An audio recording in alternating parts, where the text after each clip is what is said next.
Welcome to Campaign Middle East podcast on the record with me, Justin Harper, the editor of Campaign Middle East.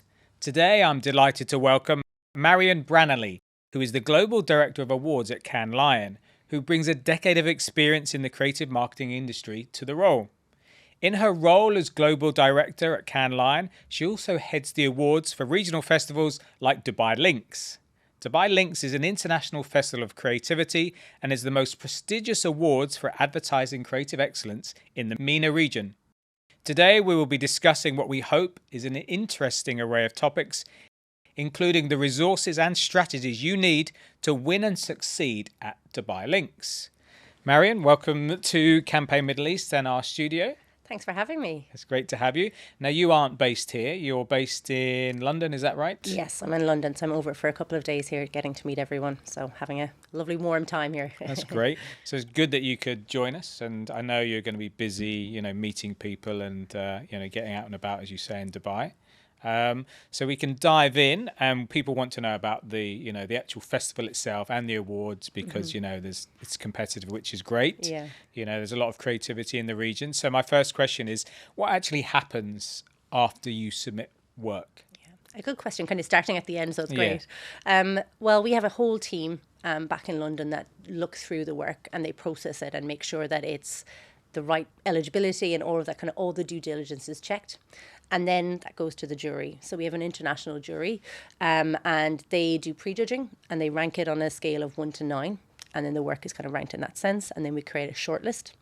And then on site at the festival, so the couple of days before the festival happens in March, the jury get together in the room and they go through each of them and they dissect it and they debate and lots of back and forth. And then they vote on it again and they go through the golds and silvers and bronzes.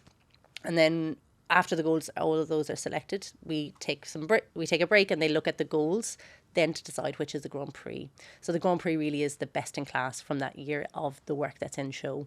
And that's kind of the process. And I guess the whole way through there's, checks and balances and everyone's gone through all of that. So it's a really rigorous process and we've systems in place to ensure that there's, fair judging and fair voting. And the discussions and the debates are always absolutely fascinating. To be in the room sometimes as a fly on the wall is really, really interesting. But that's great, that debate, that you have there. People are really thinking about, what is winning work, why, and reasoning, I guess, as well, so it shows you just maybe how competitive it is and, as you said, how rigorous that process is. 100%. And they really look through the written submissions and the case films and really question well, what is this actually doing? And, the effort that people put into those submissions, there's a lot of time and love and energy given into them, and the jury really give that due consideration because, a lot of the work is fantastic and it comes through and they're like, how did they actually get the client to buy this, So that's, really interesting debate and that really goes through. There's often goes on quite late in the evening to have those debates, as you can imagine, lots of creatives in the room having those conversations. Yeah, absolutely. You might have partially answered this, but how are winners selected? Yeah, well, I guess the thing I've kind of talked about the actual process, but I think the thing to think about when the winners are selected is the category selection, right? So where each category is crafted and created to be broad enough to allow entries coming through from different industries, different sectors, but actually specific enough to be a relevant element or a approach or a technique. So when the jury are looking at the work, they're looking at it through that lens of that specific category. So if it's use of data or targeting or use of typography, when the work is coming through, that's what they're going to be looking at it. So that really then helps them kind of anchor that debate and kind of talk through what's in the written submissions and all that detail that it comes through it. So that's kind of the first principle, I think, of where they go with what they decide. And then there's a couple of fundamentals of, the things that help them decide that have you got your objective set out? Is it really clear? What did you want to do for this brand? And then are you demonstrating how you did that and what your impact and the results were off the back of that? And you'd be surprised at how often people think they do it, but they don't actually do it quite well, and they're not really clear of, they give a different result from what the objective was, and the KPIs are different if it might be an awareness KPI, but actually they give a result on something else. So it's really being really clear on that. I think that really makes the winners stand out, and that written submission for, when the juries are deciding, is this a shortlist or is this a Lynx award? That's what makes a difference. That really fuels that debate. And that's the crux of it, I think, is that. Yeah. And then when we were warming up and chatting before we started this podcast, you were telling me there's quite a lot of new things happening at Dubai Lynx and some interesting categories. Can you share more about that? Yeah, of course. So we've introduced, every year I have a team in London that looks at product development and actually what changes we need to make to the awards. And this year we've introduced some new categories around transformation. So looking at kind of in PR and brand experience and activation, there's new categories focused on transformation. We've evolved the entertainment links, so that's expanded the gaming section within that. We've introduced a section specifically just for media agencies, so only media agencies can enter this section. Again, to give that opportunity for them to kind of have that moment to celebrate the actual craft of media, so planning, execution, all of that kind of strategy piece around it. We've got metaverse. We've introduced questions around sustainability and diversity, and then we've also introduced a question in each category around cultural context. So every entry will have to give that additional context around why this brand, why this market, this moment in time, what's the cultural nuances around that. And that will really help, again, with that international jury to say, why is this relevant? Why is this significant? So hopefully we introduced that at Cannes this year, and it really, reaped rewards. So we're really interested to see how that turns out for Dubai. So there's a long list of lots of new things happening. I mean, the first one that caught my attention, gaming. Yes.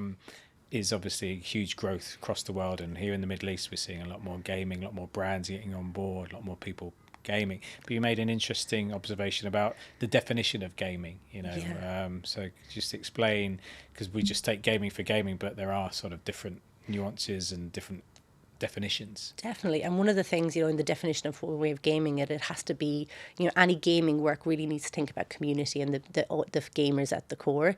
And that kind of definition of a gamer, sometimes, you might think of a young boy in his basement kind of playing games, but it could be a mom on your phone. It could be a CEO doing something else on their kind of iPad. So like that definition of gaming, and it's not just a console.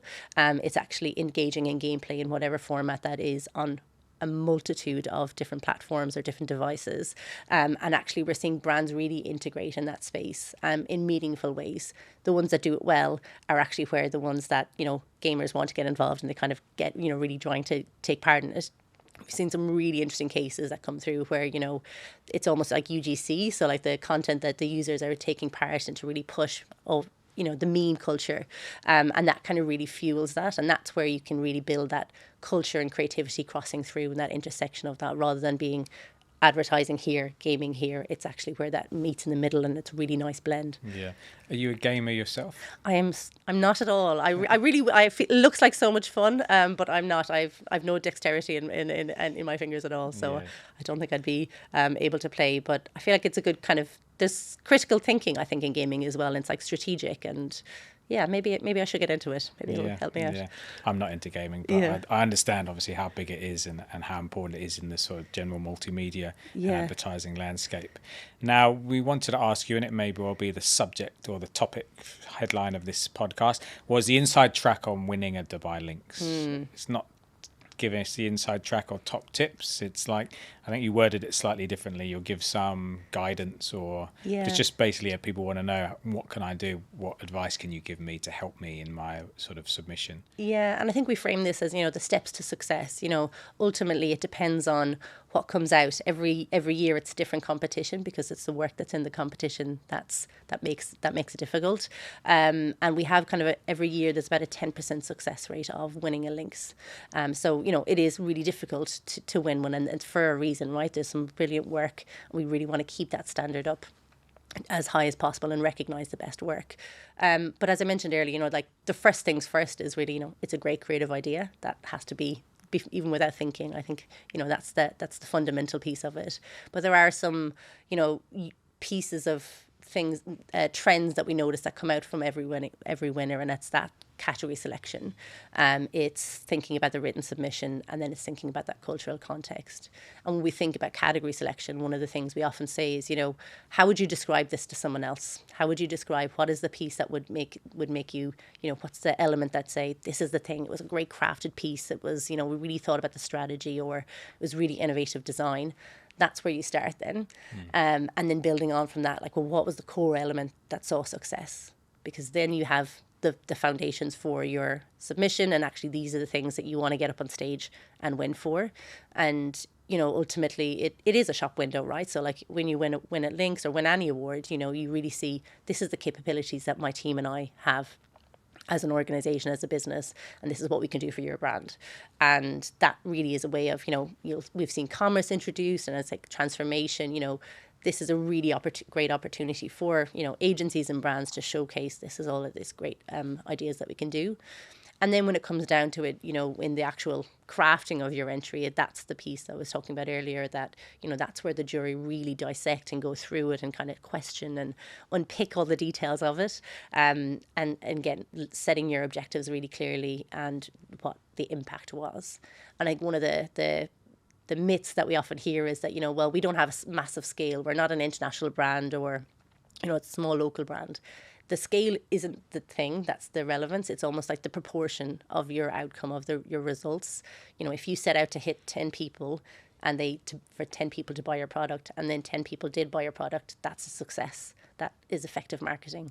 If you set out for 100 people and only 10 people bought, that's not the same. So the scale really, it's important in the context of the entry, but actually when you look at it as a whole, the jury are looking at that objective, that results, that strategy, and the creative concept as well. Yeah.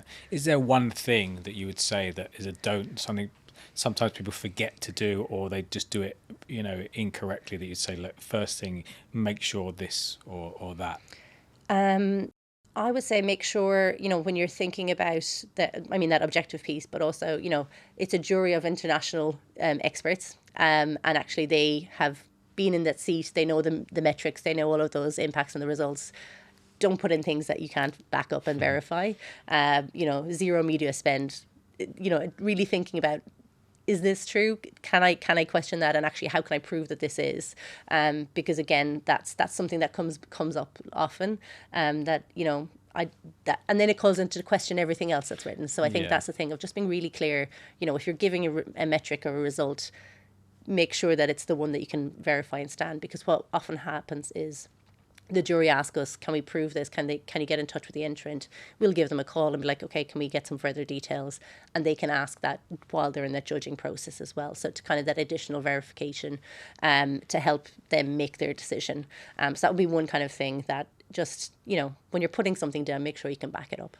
Be honest, be upfront. Yeah. And most people are. I think it's just sometimes in the metric section, because you're kind of reserved and kind of not really sure what you want to submit. I think just submit what you can, but be really clear that this is actually backed up and verified kind of thing. And that 10% figure you mentioned, so the success rate 10%, so that's tough to win a Dubai Lynx by the sound of things. So I think I actually should know the number off by heart, but I think it's about 22% of a shortlist. So about 1 in 5 get shortlisted, but 1 in 10 win a Lynx. And that's maintained relatively consistent year on year, specifically for that purpose, to hold on to that standard. And that's kind of framed to every jury as they come in, and to kind of look at that as well. Yeah, I didn't realise how hard it is. It's a real honour to win one. But of course, winning the award is great and the prestige, but there's a business case as well for generally awards and for creativity as well. Can you tell us a bit more about that? Yeah, I guess that's kind of why Lines as a business exists, really. We really believe in creativity, that it can drive, progress for business and kind of sustain business growth, but also for people and society. And we've, over the years, we've amassed a whole range of data and insights of actually to prove that point. We've worked with McKinsey on a study for the Creative Score Index, looking at, organizations that have won Lions over a prolonged period of time, and actually how that is they have outperformed their competitors who haven't been in the same space. We've done research with Les Binet and Peter Field and James Herman on creative effectiveness, so actual work that is demonstrated creative effectiveness through awards shows or kind of market recognition, that actually they go on to extend that brand relationships as well. And then we have a wealth, obviously, winners over the years. Dubai Lynx, I think it's 38 years in existence now. We've seen brands go from local to global. We've seen, laws change. We've seen, real consumer behavior change. So that creativity really is driving that, and it's moving beyond just marketing activations to actually really business results, and we're really seeing that increasingly.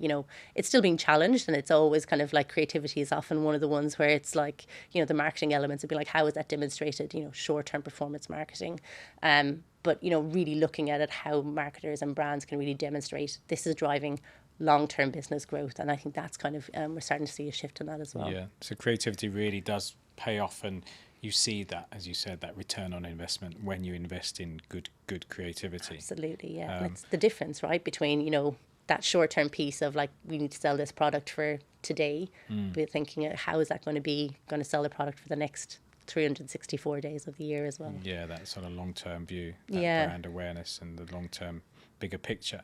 And then as we sit here in Dubai, just asking you, obviously you're getting out and about as well, Middle East, when it comes to creativity, have you seen, sort of much change here since your last visit here, and, sort of what's happening in this region?